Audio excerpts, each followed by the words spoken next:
So many people are making this common mistake when it comes to treating their chronic pain and fatigue. And I'm here to tell you, I'll give you a hint. It's not that they're not doing what their doctors are telling them to do. If anything, if they're doing what their doctors are telling them, and that's why they're not getting down to the root cause of their problems. I'm going to explain that and a lot more. Stay tuned. All right, my name is Dr. Austin Lake. I'm a physical therapist and functional medicine practitioner, and I help hundreds of clients all the time get down to the root cause of their pain and their dysfunction and their fatigue and help them to be empowered to become experts on their own health and get their life back. But first, before I get into any details, I want to tell you a story about a patient that I had a long time ago. This patient was coming to me for a long time, having a lot of issues with chronic pain, just pain all over the place across the board. And the practitioner I was working with at the time was teaching me this relaxation technique where basically she would go into this quiet room, very few distractions, very, very quiet and very peaceful. And he would have her doing this breathing exercise just to kind of stimulate relaxation and engagement of the parasympathetic nervous system, which I'll be talking about here in just a second. Anyway, she would get into this state of relaxation. This wasn't hypnotism or anything like that, but it was just basically getting into a deep state of relaxation. The problem was that every time that this patient would get to a certain point, she would start coughing and she would start kind of acting like she was choking. And we just never really knew how to get past this. And then, we'd kind of get frustrated and we just kept trying. It took about 6 weeks, but after 6 weeks, this patient was finally able to get into this state of deep relaxation. And so what happens next is kind of surprising, but she had this memory that she had never really had memories before the age of 5 years old at that point, but she had this memory as a little girl, and she had this memory of her dad choking her as a 5-year-old girl. And so this was obviously super traumatic, so traumatic to the point that her mind actually suppressed this thought and suppressed this memory and kept it from her for most of her life. She was a 60-some-year-old lady at this point. And the moral of the story was that her mind was so protective and keeping her safe that it was actually using pain as a way to distract her from the symptoms of the emotional trauma that she never had resolved. And so this led to a life of just chronic pain and chronic fatigue and just chronic illness that she never was really able to overcome until she was able to resolve this emotional trauma. So I want to leave you with this story because this is what we're going to be talking about today in today's presentation, in today's video. We're going to be going in depth on how to actually just start moving in the right direction when it comes to solving your chronic pain problems and what not to do to keep it from getting worse. Okay, so right off the bat, I want to talk about this quote from this really smart and kind of pioneer in this industry of dealing with chronic pain and the mind-body perception, which is what we're going to be talking about today. And his name is Dr. John Sarno, and he said in his quote, "There is nothing like a little pain that will keep your mind off an emotional problem." And so basically what he's saying is kind of references back to my story, is that if there's an emotional problem that is unresolved and has yet to be fixed, your body is going to be really, really prone to creating more distractions for yourself to the point to where you're not being so caught up and held up by this emotional abuse or trauma, whatever it may have been. And these emotions, it's not always just emotional. It can be physical. It can be financial. There's a lot of different stressors, and the reason for this is that our body is interpreting pain in our brain, and so it's not always just a physical poke that creates the pain. Yet, like, there's sensory fibers there, but the sensory fibers are sending signals back to our brain. Things like our hippocampus, our amygdala, and our prefrontal cortex are all kind of involved in this interpretation of pain. And so if you have a history or a prior experience with touching a hot stove, your body is going to tell you, like, hey, that hurts. And if you touch it, you're going to be having an exacerbation of the pain. Even though that's a very intense sensation, your body is still going to be saying, because you have a prior connection to this, that this really hurts and this is a really bad thing, right? So it's actually protecting you because it knows what's coming. The other is true for somebody who is in labor, for a woman who's in labor.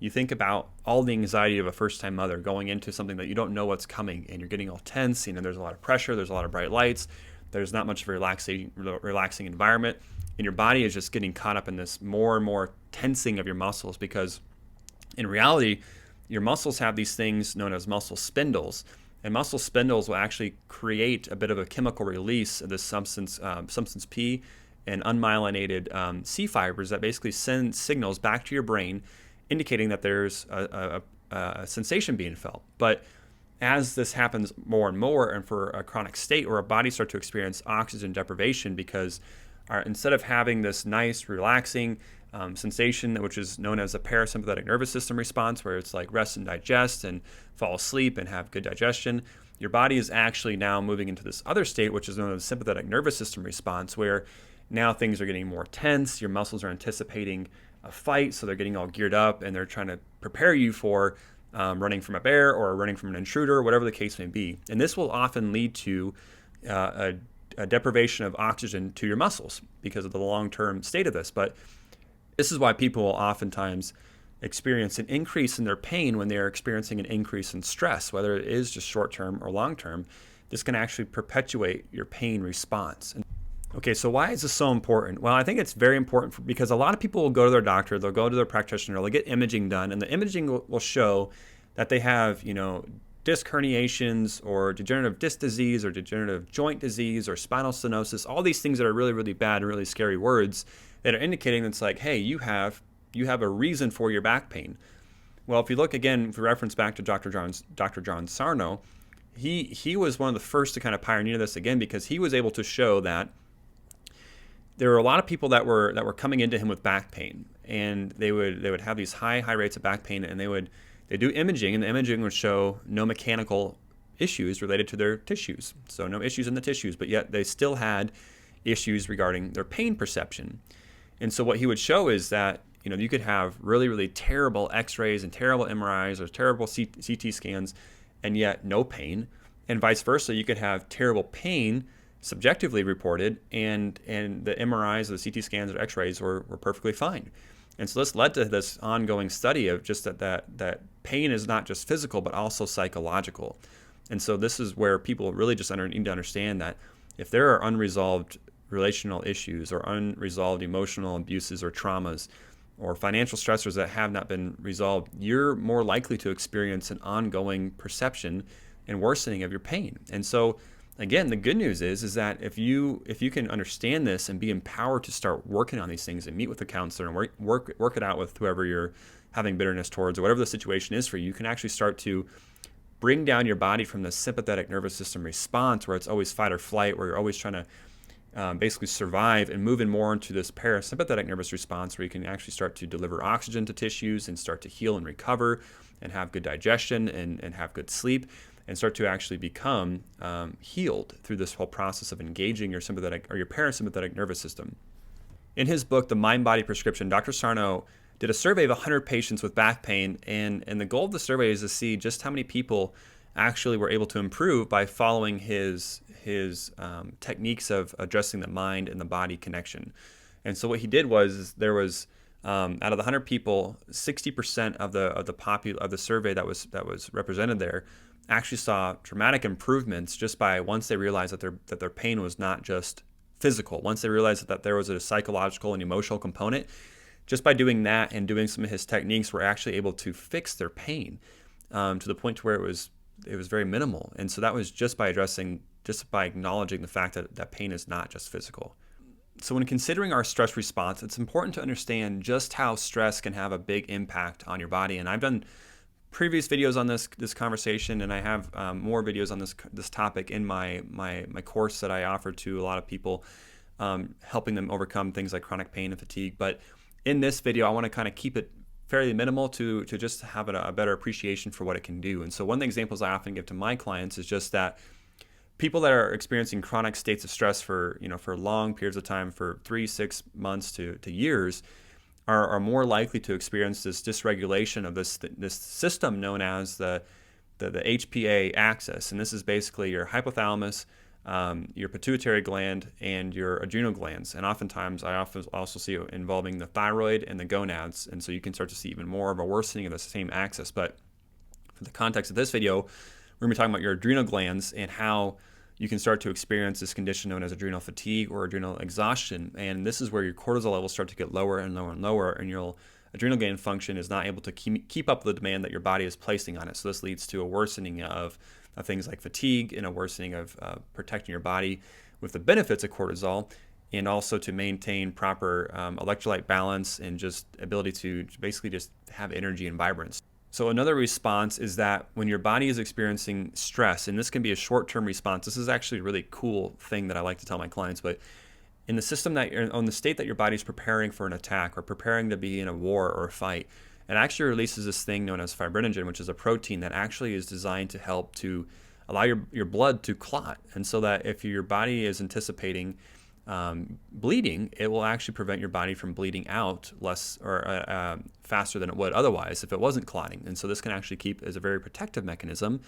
But in the situation that it's a chronic state of this stress and the chronic state of fibrinogen being released, you start to see issues with blood clots, like with strokes and heart attacks and other cardiovascular conditions. So another condition I like to describe to my clients is somebody that has fibromyalgia, because fibromyalgia is it's actually an idiopathic diagnosis, meaning that they don't know what causes it. And so in the functional medicine world, there's a lot more confidence in actually helping somebody to fix fibromyalgia and actually to help to reverse it. And I've done this with several of my clients, and it's very doable for a lot of people if you know kind of what you're doing and how to get to the root cause of it. But oftentimes, because people that have fibromyalgia are more prone to having a baseline of sympathetic nervous system activity at a high level. And so they're always kind of in this chronic state of stress. Whether they feel that way or not, their body is interpreting that they should be there because of the history that they've lived and the history they've had. And so oftentimes what I'll see is a lot of gut problems, this condition known as enhanced intestinal permeability, otherwise known as leaky gut, where basically all the channels in your small intestine kind of open up and they're no longer able to control what comes in. And now all of a sudden everything's kind of coming in, things like digestive waste and bacteria, and it starts getting into your bloodstream. It can cause attack on certain joints and can be the reason that you have the autoimmune condition known as fibromyalgia. But again, people that often have fibromyalgia have a difficult time sleeping. And so when you're having a difficult time sleeping, this can often increase your pain perception by as much as 60%. And so about a third of Americans have a sleep deprivation, at least the U.S. adult population. And this means they're getting, around less than 6 hours of sleep on average per night. And this can lead to an increase in pain perception, which can also lead to an increase in anxiety, which can then lead to an increase in your perpetuation of this vicious cycle of having pain, anxiety, and lack of sleep, which is kind of, it's a forward-feeding process. Okay, so what's the good news in all this? Well, the good news is that a lot of these conditions can be reversed. And the problem is that most people are going to their doctors, the conventional Western medical doctors, and they are trying to be diagnosed for these conditions known as somatoform disorders, which basically mean that you have a psychological and a psychological problem that leads to a physical symptom. And so in order to be diagnosed with a somatoform disorder, you have to meet a lot of criteria that oftentimes a lot of people just don't meet. And so most people will go to the doctor with minor forms of somatoform disorders to a certain extent, and they're being dismissed because they're not able to make that direct correlation because they don't meet the criteria of a proper diagnosis. And so this kind of leads to more frustration and more of a lack of effort in a particular direction, so that leads to indecisiveness from the patient. And so they're left frustrated, indecisive, and they end up doing, they don't really have any options. So this just kind of leads to more and more hopelessness. It's important just to understand that, these things can be improved.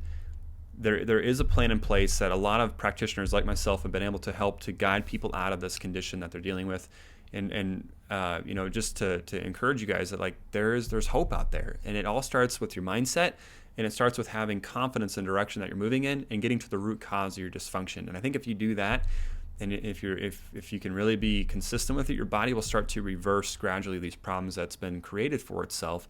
But in reality, your body is just trying to protect you from the emotional trauma that has been trapped inside your mind. So if you guys have any more questions or you have any more desire to talk further about this, you can message me, you can get a hold of me. I help people with this kind of stuff all the time. I love doing it. It's my passion. It's my desire in this world to carry out and help people overcome these things that can be fixed and to stop the suffering for those who are suffering. So I hope you've enjoyed this video. I hope it made a lot of sense, and I hope it wasn't too in-depth, but it also was in-depth enough, and it was just something that was resonating with you and gave you some hope and encouragement today.